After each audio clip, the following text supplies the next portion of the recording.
Hi everybody. Let's give everyone a second to pop in as we wait to get started. I'm just grabbing some supplies to make sure they're right within my reach. Okay. Hi Lynn, hi Bernadette. Say hello when you pop in. All right, I'm gonna drink and we'll get started. Okay, so today's layout is, I feel like, simple, but it still gonna have some pretty good and stunning results to it. So I told you to start with a 12 by 12 base and an 11 by 11 pattern paper. And so that's what we're going to do today. And then I said for you to get 6 pieces of cardstock or 6 pieces of PML cards or B&T paper. So the paper that I'm using today and the PML cards that I'm using today are released tomorrow. So I guess you get a little bit of a sneak peek. So I have my 6 cards and they coordinate with this paper. And then I have 6 what will be my photos, which they're on the other side already. Here.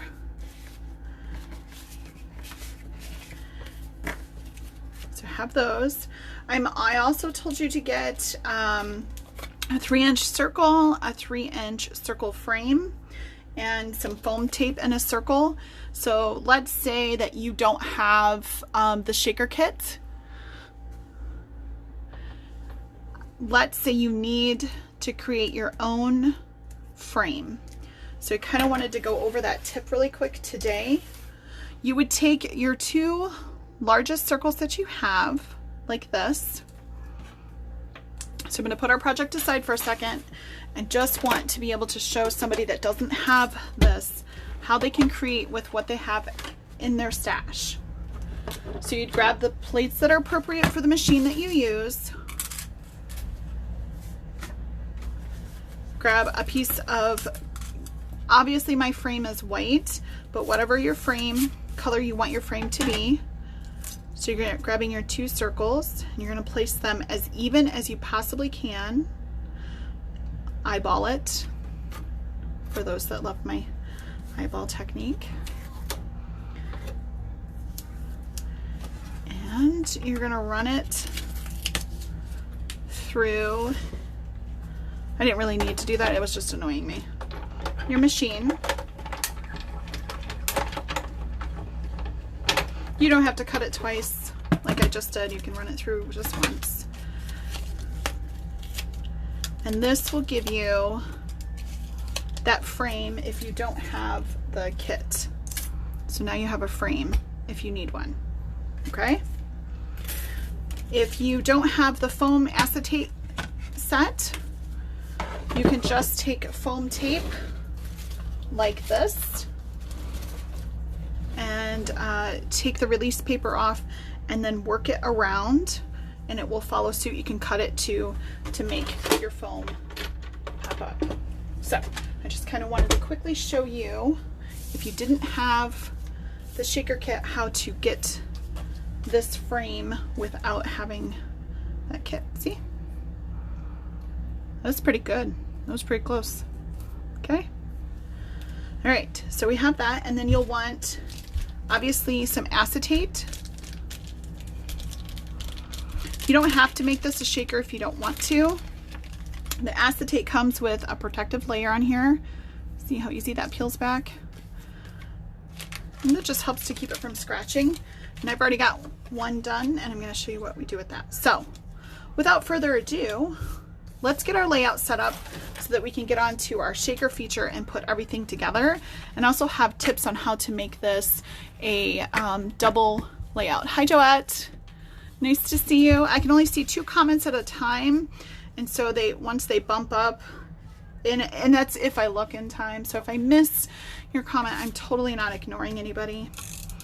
All right, so I'm going to put down my B&T paper first. give some little adhesive here.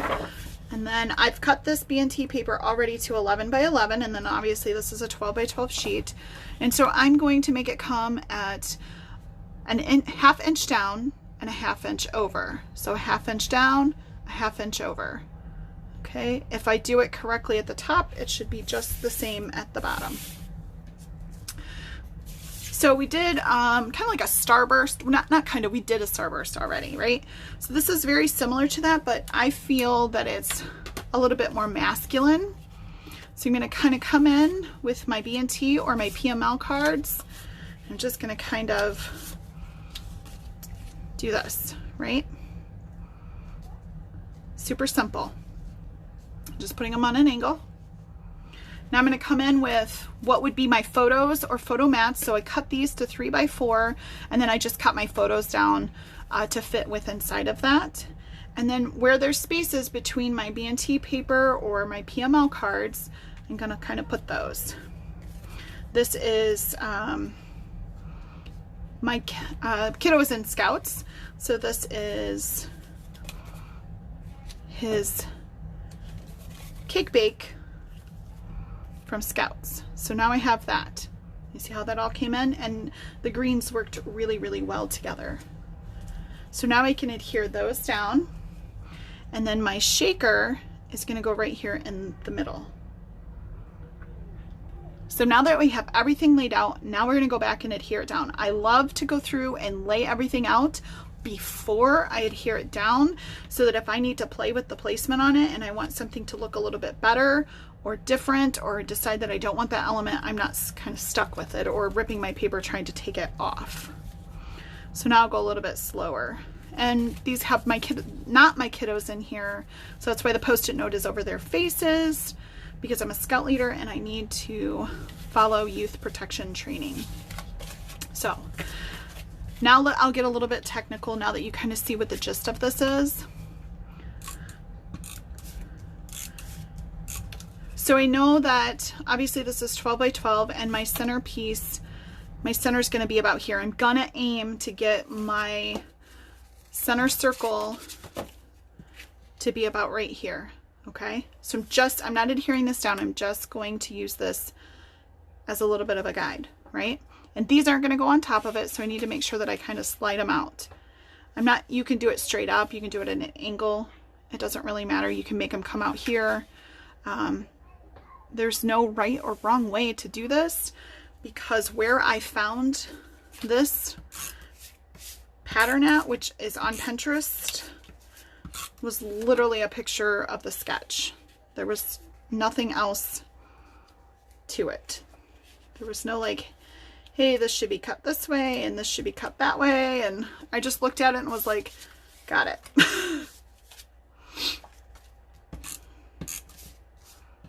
And then I just picked papers that go with each other, right?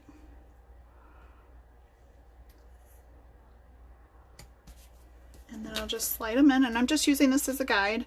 Like, okay, where do I want everything?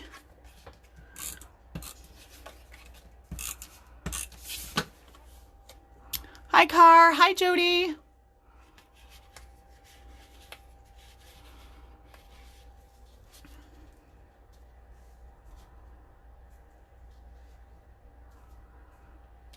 Kind of reminds me of a clock, if you will. All right. I hope your guys' Thursday is going really good and you guys are having a good day. It's almost Friday for those of you that are keeping track on what day it is.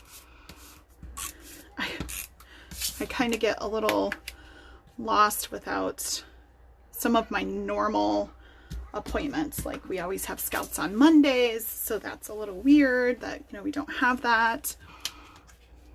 Okay, so now I'm going to come in with my pictures.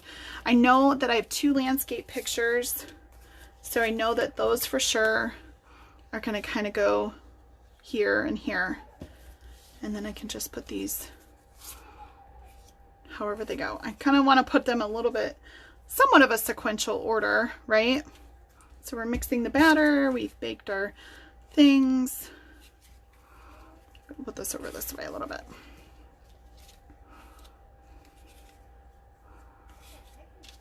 Maybe, maybe not, right? Somewhat of a one. And there's this finished cake. All right. So now I can kind of get these all going. I've got a piece of hair in there. Sorry about that.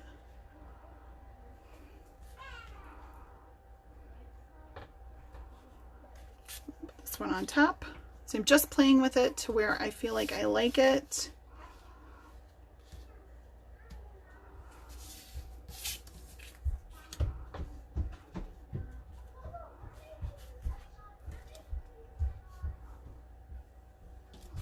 And then I know that this is going to go right in the center, so I can kind of push these up a little bit. Okay. So this theme for this, not that you guys care, but just in case you do, this was a cake bake for Scouts, and he is 5 here, and so he was really excited about doing this. And he ended up winning most unusual cake.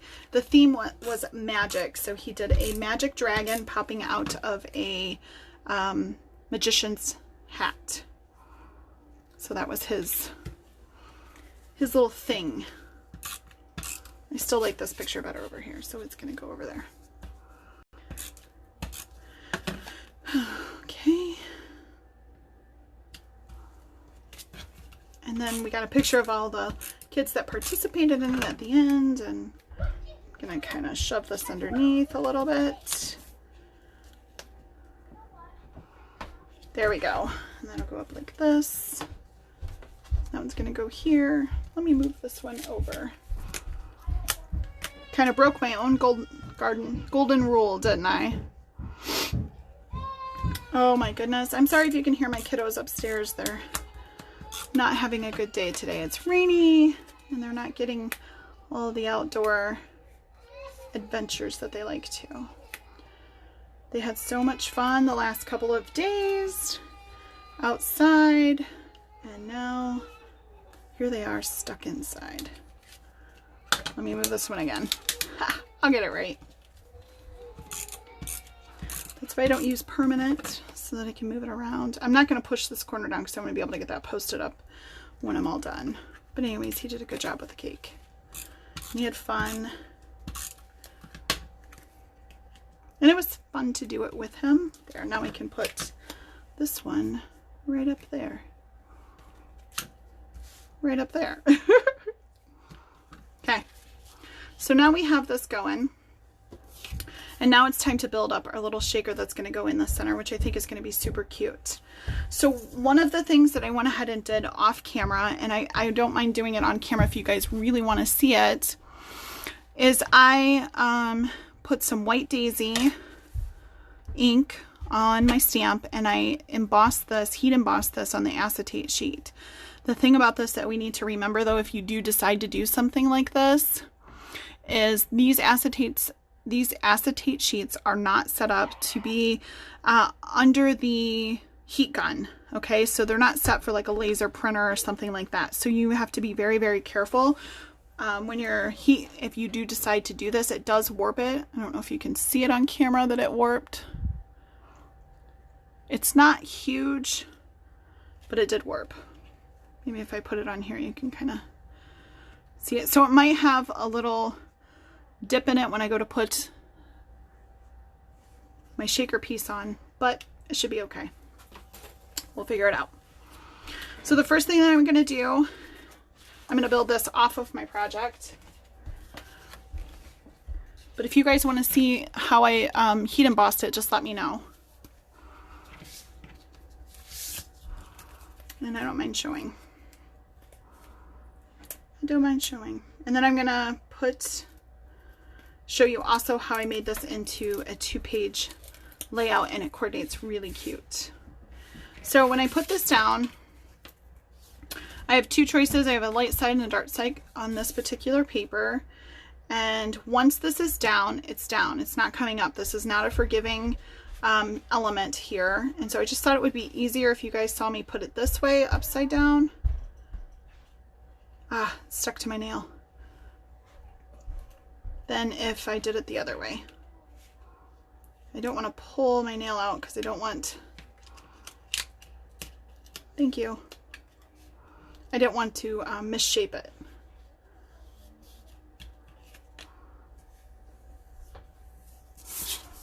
So it fits really nice on that 3-inch circle. And it looks good. Okay, before I take this off and put this on here, I want to put some loose sequins in here.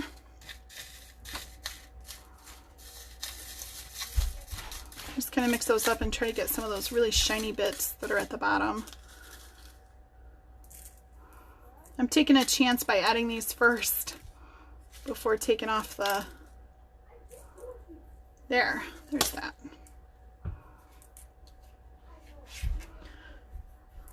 So just kind of put these in. You could certainly do this as a white background and stamp the inside of this. If you didn't want to stamp your acetate, that's definitely an option. Remember, there's just no right or wrong way necessarily to do it. Yes, you make mistakes and things don't come out as you envisioned, but it doesn't necessarily mean it was wrong or right. So I'd like everybody to keep that in mind when you're scrapbooking. Making cards, there's no right or wrong way to do it. It is in the... Come on, don't do that. See, this is not forgiving. Okay. Okay, here we go. Get that bubble out from where it warped. And now that's in there. Now I can put, the glare probably makes it really difficult for you guys to see it on the camera.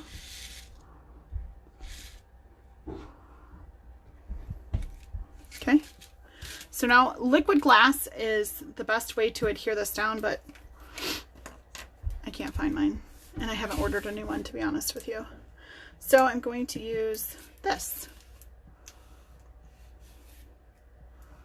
It is mono liquid glue. It's the aqua. It's from Tombow. It takes a little bit longer to dry than the liquid glass does. And it's really forgiving. So when you use something like this, just be mind that it will move. So try not to like push on it. You can smoosh it down, but don't jiggle it. So if you're going to go around it like this, make sure you're holding on to it pretty good.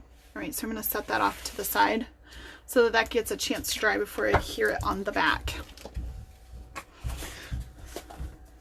So I'm going to come back in with my masculine starburst, if you will, or it kind of looks like a kite. It does not look like a kite. I have no idea what I'm talking about. Clock. It looks like a clock to me. And I want to kind of show you really quick why this is just drying, how to make this into a 2-page layout. So I have this piece will go here. See, I'm trying to move it and I shouldn't. It does stick to it, but it does take a minute. So I have this right here. And what I want to do is I tried to do my best to center this piece right here. And all I have to do is, my thought process is to bring this 3 inches down and to bring this zip strip 3 inches up like this, which should leave me plenty of room to put in 2 pictures and a journaling area to make this a 2-page layout, right? So let me go ahead and adhere that down while I'm waiting for that little centerpiece thing to dry, and then we can put it all together and we'll have a double layout if we want, or just a single. But I think this is a great way, especially if you don't use PML cards and you use scrap pieces, to use up scrap pieces to make a really stunning layout. There's so many things that you could do with this. I still have to add a really good title to it. So I'm just going to come up 3 inches here and the 3-inch mark over there. I just kind of wanted to bring in the sage that was found on the left side over to the right side, and I'm going to have it meet at that 9-inch mark. For whatever reason, it's not going straight for me. Sorry about that. All right, and there's that. And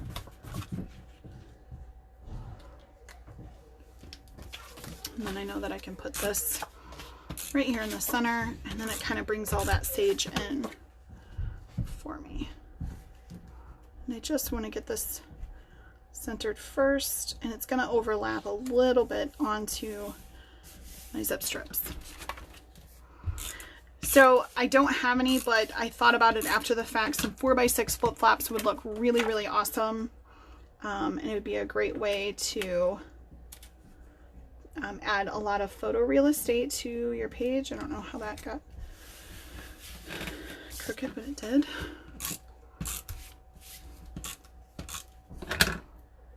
And then we can add this over here, and then I'll show you what that looks like here in just a sec. So now I have a journaling area for my 2-page layout. It's all Scout themed, right? It goes together really cute. And let's go ahead and add in our shaker bit here. Now what I'm going to do is I'm going to put some adhesive down here like this. And what I mean by that is I'm going to use some of the squares that are in here just so that this is level and it doesn't dip down. I hope that makes sense into what I'm saying. Let me grab some of the squares that I have already been using really quick. Maybe not. Here we go. So I'm just going to put a couple in there and just trying to level it out, like I said, so it doesn't once it's in my book, it doesn't droop down in there. And then I can put adhesive around the edge of it. Now that see, it didn't take long for the frame to dry on there using the other adhesive, so it's totally doable. It's just liquid glass is the way to go, honestly. But if you don't have it, it's totally doable. Okay. So now we have this shaker element in our 2-page layout, and now I can go through and put in one of my really cool titles that I have, like Cub Scouts or Cake Bake or whatever I want to do with that. And then I have plenty of room for journaling over here to tell my whole story so that the pictures actually make some sense. So I hope you guys enjoyed this little layout and this tutorial. I would love to see what kind of thing you come up with to add a shaker bit to your scrapbook page. And I hope that the tip that I showed you on how to make a frame at the beginning, if you don't have that kit, works out for you. If you guys have any questions or comments, put them down below. I will be more than happy. I'm pretty good about answering them, and then I'll get an album up for you guys to put this in. So you guys are awesome. Have a great Thursday.